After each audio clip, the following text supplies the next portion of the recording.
more manky too. Like, stinking. Ah. But no, it was good fun. It was good fun. We're also filming stuff during the week as well. We had Kill RW Comic Club that was on. I want you to top of this because I'm going to be very fast. Right, I'm going to say this. Right, it's undoubtedly one of the best nights I had involved in comedy ever. And I've done some cool shit. Like we both have done some cool shit. It was huge respect to Sean for putting that together. Not easy. It's not easy to do something outside of the norm. Come up with a completely original idea, by the way. Yeah, no one else has ever done that before. A master stroke in getting the celebrity guest on, who turned out to be the star of the show. Yeah. Great night. It is just, I genuinely can't wait for the next one. I'm one of those ones where it's like, it's when you do it and you go, I want to do this again now. Like I had it done. It's just something you could like, and I hope it does take off you. Like that should be a weekly thing because it's so much fun. Because it's what I liked about it was the person had a minute to do stand up. Now not everybody did well. That's just call it is. But the interview saves them a bit. And the questions were nice, and we weren't like nasty to them. It was a nice sort of wholesome chat. The crowd, and if you're going to down your hole, that's the time to do it. That is the time to do it. You know what it is? I was thinking about this afterwards. You do 60 seconds on stage, get an interview afterwards. It's like getting killed early in a game of Warzone. You go straight to the gulag, and you've got a 1v1, us and the judges, to win everyone back, and you can get redeployed. That's exactly how it goes. And do you know what? I was really happy with how it turned out because obviously we got the whole thing videoed. It's now streaming over in the RW Comedy Club YouTube channel. And it's done quite well so far in views and stuff like that. But do you know when you like come away from an event like that, and obviously we had people sign up and we're on stage, and sometimes I get myself in very serious mode of those things, and I just go. And I was like, we were setting it all up, and this is kind of what I'm like thinking, like the Chancellor stuff as well. Like there was just a load of comedians come into the room. We were sort of running a bit behind time. We were having trouble with the lights. The camera guys were getting set up and all. Sound check wasn't finished yet. And see, about 10 minutes before it started, I just goes, see, if you're not helping me with the crew here, get the fuck out. And everyone just went, what?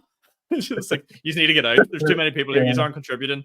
But it was a lot of fun. It was a lot of fun. And I'm glad it came across funny because I was very afraid it would just come across as like an entertaining show to watch, but not funny. But I do think there was a good laugh in it the whole way through. Like, yeah, because some of the comedians done very well, and then the sort of chatting in between as well. Shout out Jalvis Palvis. Shout out man.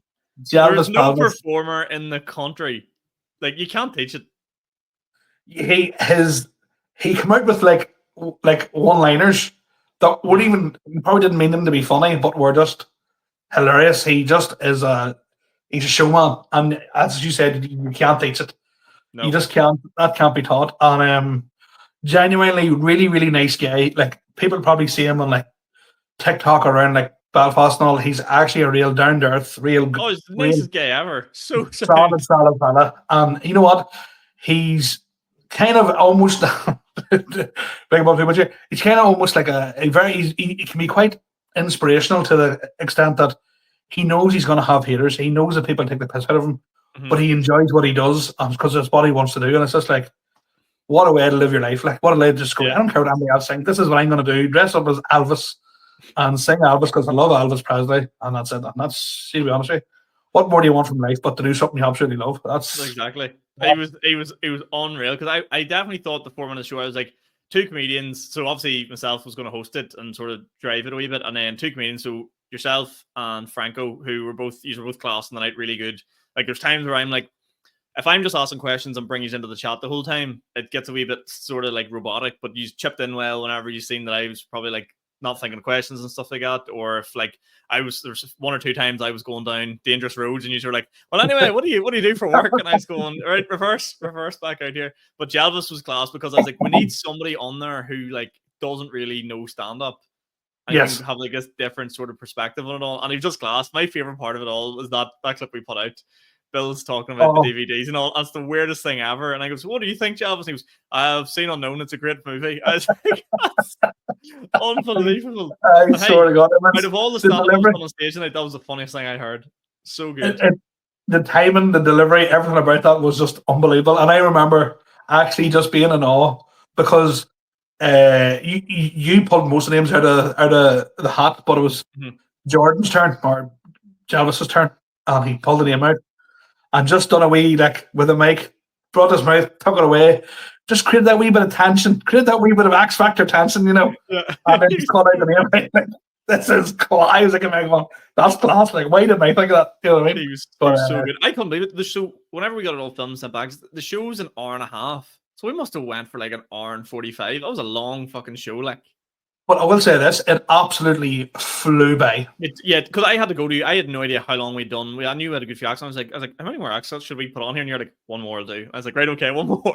We're starting to lose them a bit. But, and then I want to give a shout out to Sam McVeigh. Sam McVeigh come on at the very end and holds, like, the kid, I'm going to say the kid here, right? The kid is 18 years of age, barely legal to be in that bar.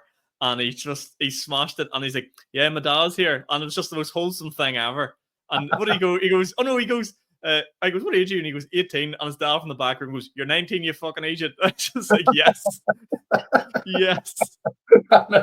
So good. So we got a few lads through to the final. We got OWCC, which is happening this Tuesday. They've all done like a last minute qualifier for the grand final. So OWCC, who that was the first time they've done stand up here, just basically roasted me for 5 minutes, and I was absolutely terrified.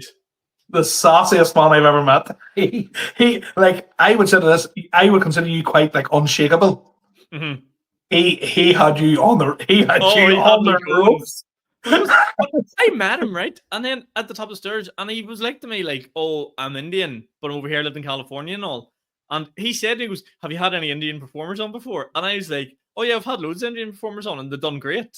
Like, that was the conversation. So when he gets on stage, he goes, Sean decides to tell me that you've had Indian performers on and they did great, but I'm not even from India. I'm like, what? What is that? I thought Alton Decker were going to come out of the walls. I was fucking shitting it. I was like, this is terrifying. It was good. So Loxley, Sam McVeigh, and Richard J. Actually, Richard J. came out with a load of one-liners as well, which were quite good. So them guys are all going to be in the grand final of RW Comedy Club this week. So the way we've been doing it has been like every month there's been a comedian of the month. This was just a chance for like a load of people that maybe didn't win that, and we're probably close enough, to be fair, to get like a chance to get up and do it. So God bless the bucket pull. God bless them. Got them through the final, and that's on this Tuesday. Are you running a book on Tuesday night? What do you mean? Are you running odds? Odds? Oh right. Why? Who are you putting money on? No, I need to study the list again, but you need to look the form. You need to study the form. You know, unfortunately, I won't be there. But as much as I would, I'd actually love to get down for it. But I don't know who I'd put my money on. You know. Well, obviously, I'm very impartial. I can't have favorites. Of course you can't. I genuinely do think every single person that's on that lineup has a really, really good chance of winning.